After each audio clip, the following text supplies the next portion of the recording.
Zlata's Diary. I first heard of Zlata Filipovich in the summer of 1993, when a friend told me about a girl who was being called the Anne Frank of Sarajevo. Zlata was a 13-year-old girl who had been keeping a diary since September 1991, a few months before the war broke out. Before the war had begun, she used to lead a very happy, normal life. When she began writing her diary, which she called Mimi, she had no idea that the family house outside Sarajevo would be destroyed, that her best friend would be killed while playing in a park. Life changed very quickly in the spring of 1992. Within a couple of months of Zlata's first diary entry, Serbian artillery positions were set up on the hills directly above her house. The family had to move all their possessions into the front room, which was protected from shrapnel by sandbags. Soon, there were no more windows left in Zlata's flat. They were all blown out by the impact of shells. Zlata watched with disbelief as her friends and relatives tried desperately to flee before it was too late. "I'm all alone here," she wrote. Over the next few months, Zlata watched her world fall apart. Her father, a lawyer whose office was next door to their apartment, stopped working.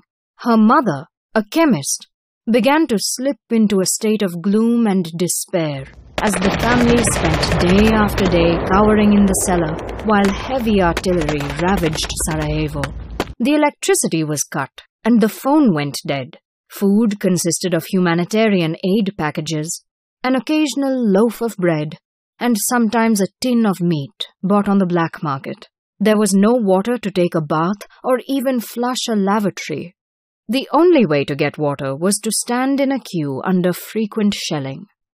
Zlata had been a diligent student, but because the Serbs often targeted schools and playgrounds, it was too dangerous to walk the few blocks to attend classes. Zlata was not allowed to go outside and play, so she had to stay in the apartment. Whenever it seemed safe, she would practice the piano, which was in her parents' bedroom, one of the more dangerous rooms.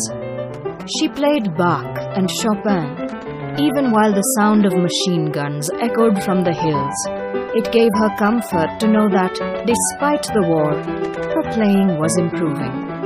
I met Zlata for the first time when her school temporarily restarted last autumn. A small figure with bright eyes bounded up to me enthusiastically. As we walked to her house, she talked about her life, her dreams, and her sadness. She told me about the death of Nina, a dear childhood friend. "How many of your friends have died?" I asked her gently. She thought for a moment. "Too many to count," she replied. In October, during one of the worst days of shelling, I drove to Zlata's house to make sure that the family was all right. Her mother answered the door. She was shaking with fear. I placed my hand on Zlata's shoulder and asked, "Are you all right?" She looked at me gravely and said, "I have to be all right." Her voice was very old, and it chilled me. We sat in her bedroom and looked at their family pictures. There was one faded picture of two small children standing in a park. She stared at it and said, "That's my friend Nina. We were playing in the same park that she was killed in." During the course of reporting the war in Bosnia, I met many children. All of them were traumatized and shell-shocked. Zlata was different. She was suffering, but because she was recording the events taking place around her, she tended to see the world from a slightly detached viewpoint. It was almost as if she was watching a film in which she was a character. When we read her diaries, we think of desperation, of confusion, and of innocence lost, because a child should not be seeing, should not be living with this kind of horror. यही story हम हिंदी में भी सुन लेते हैं। बहुत अच्छी story है। उसके पहले मेरे चैनल को सब्सक्राइब ज़रूर कर लीजिएगा। ज़ाल्टा's डायरी, ये एक लड़की की डायरी है, उसका नाम ज़ाल्टा था। तो यहाँ पे देख सकते हैं एक रिपोर्टर जो है ये डायरी को लेके पढ़ रही है। ये जाल्टा फिलिपो की है और ये समय में की बात है 1993 की बात है। तो ये जब रीड कर रहे हैं तब बता रहे हैं कि फ्रेंड, मतलब उसकी जो फ्रेंड है वो एक लड़की थी और उसका नाम एन फ्रैंक, ये सारजाओ की लड़की है। एन फ्रैंक एक बिग राइटर भी है। एन फ्रैंक के बारे में आपने सुना होगा। तो जाल्टा जो है ये 13 साल की लड़की थी सिर्फ, और ये बात वो ये डायरी लिखना मतलब कब से स्टार्ट किया है तो सितंबर 1991 से उसने स्टार्ट कर दिया है। उसके थोड़े ही दिनों के बाद में महायुद्ध छिड़ गया और फिर पूरी कहानी, पूरी ज़िंदगी बदल गई। जो वॉर है मतलब युद्ध है, उसके पहले उसकी ज़िंदगी जैसे हम बहुत नॉर्मली जीते हैं, बहुत हैप्पीली जीते हैं, कोई भी लड़की जैसे जीती होगी 6, 7, 8 स्टैंडर्ड की, वैसे सेम वो भी जी रही थी। और वो डायरी तभी लिखना शुरू कर दी थी। तो अपने डायरी को, प्यारी डायरी को जैसे हम डियर डायरी बोलते, वो मिमी बोलती थी। उसे पता भी नहीं था जो आज है वो कल क्या होने वाला है। उसके घर का हाल देख सकते हो। उसकी बेस्ट फ्रेंड जो है, इसको किसी ने मार डाला जब ये खेल रहे थे पार्क में, तब दुश्मनी देखिए कितनी बढ़ गई थी। 1992 में तो पूरी लाइफ ही बदल गई। स्प्रिंग मंथ में आप देख सकते नए नए फ्लावर्स आते, पत्ते आते, लेकिन यहाँ ज़िंदगी उलझ के रह गई है। तो ये लड़की जब डायरी में लिख रही है तो आप देख सकते हैं कितने पीछे अटैक हो रहे हैं और इनकी बिल्डिंगों के ऊपर कितने सारे गोलियों के निशान लगे हुए हैं। पूरी फैमिली जो है ये बहुत टेंशन में है।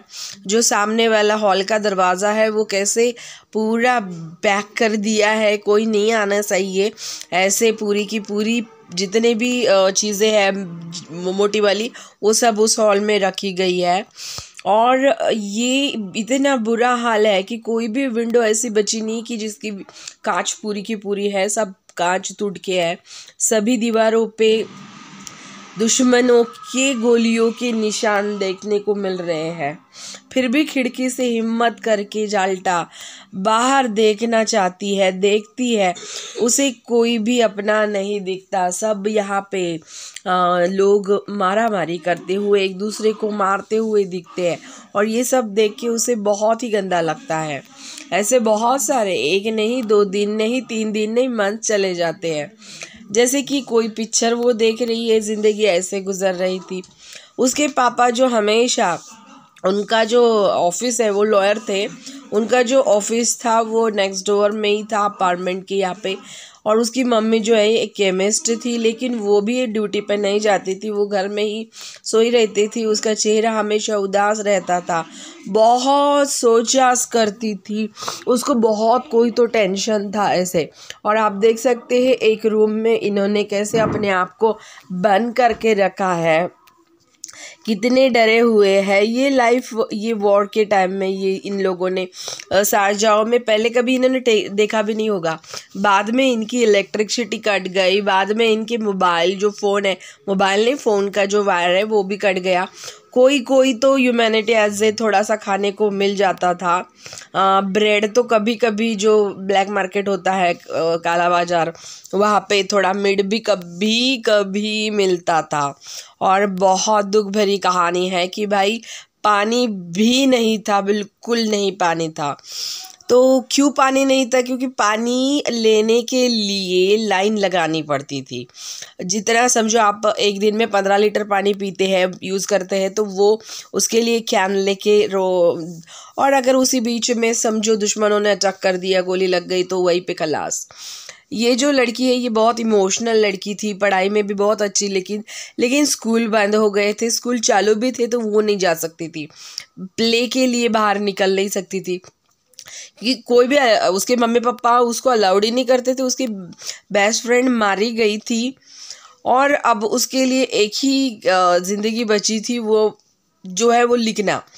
उसके जैसे बहुत सारे बच्चे थे कि वो ऐसे ही इसी टाइम से जा रहे थे, लेकिन एक बेस्ट थिंग थी कि वो लिख रही थी।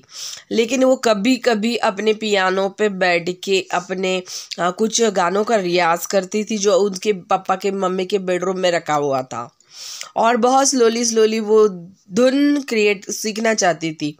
जब बाहर गोलियों की आवाज़ आते थे तभी भी वो अपना म्यूज़िक बजाती थी। शायद से इसके म्यूज़िक के आवाज़ से वो जो युद्ध की आवाज़ें हैं गोलियों की, ये थम जाए, थमती तो नहीं थी लेकिन दब जाए ऐसे उसे लगता था। हाँ, वॉर तो बंद नहीं हुआ लेकिन इसका जो बजाने का जो तरीका था ये अभी दिन ब दिन इम्प्रूव हो रहा था। ये जो रिपोर्टर है ये इसे पहली बार जब मिले वो टाइम पे वो कैसे तो स्कूल गई थी, और जब वो स्कूल से फिर उस दिन मतलब टेम्पररी स्कूल चालू हुए थे, और जब वो मिली तो वो इस रिपोर्टर से गले मिल गई। बहुत खुशी हो रही थी, उसकी आंखों में ब्राइट चमक दिख रही थी क्योंकि बहुत दिनों के बाद वो बाहर निकली थी और स्कूल आई थी।